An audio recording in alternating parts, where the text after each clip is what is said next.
the Pilgrim's Journal, Steps to Christ series, The Work and the Life. The holy beings desire to look into the plan of salvation. The entire reason for it is to save fallen man and restore the perfection that God had created. It is to return God's creation to that high, lofty stature, that holy standard. Does that give you a clue on how we should treat each other? 1 John 2, 9-11. He that saith he is in the light, and hateth his brother, is in darkness even until now. He that loveth his brother abideth in the light, and there is none occasion of stumbling in him. But he that hateth his brother is in darkness, and walketh in darkness, and knoweth not whither he goeth, because that darkness hath blinded his eyes. Like our high priest, who is touched with every feeling of our infirmity, we too are to be touched with the feeling of every infirmity of our fellow man. Don't we also know full well the depths of sin and the degradation of soul it produces? We should want to offer that salvation to others around us. The joy of salvation could never be so selfish. The very core of it is selfless love. I don't know if you've noticed the agenda being played out in our world.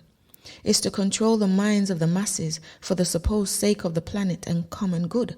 But do you also notice that the speech always seems to lead to combating an apparent overpopulation? Basically destroying a large portion of Earth's inhabitants because they cause more harm than good, or they are deemed useless, as an advisor for the powerful World Economic Forum said. They only feed off the system and don't contribute. This is the rhetoric of the common good agenda.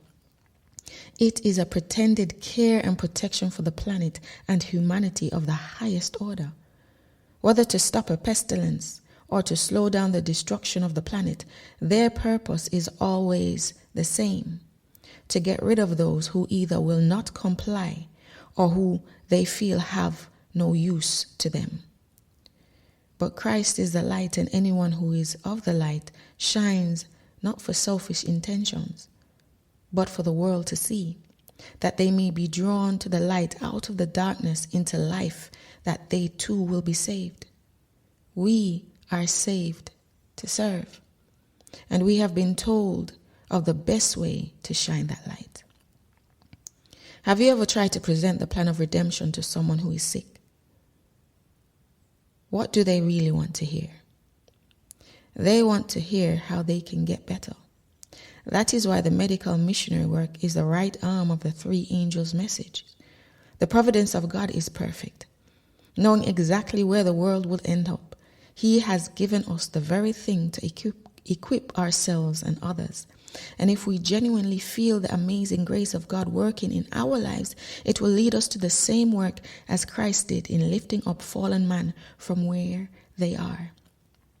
A person who follows your instruction in getting better from an illness and does get better is always more prone to listen to your instruction on other matters also pertaining to their spiritual life. God's wisdom is past finding out. We can only feast from the riches of it as we obey His call to call others. 1 John 4 verse 17. Herein is our love made perfect, that we may have boldness in the day of judgment, because as He is, so are we in this world. Rescue the perishing, care for the dying, snatch them in pity from sin and the grave.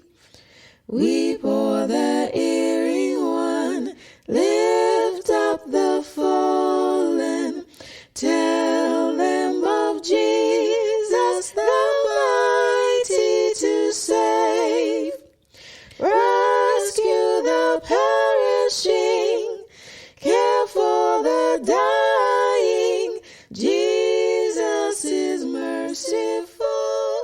Jesus.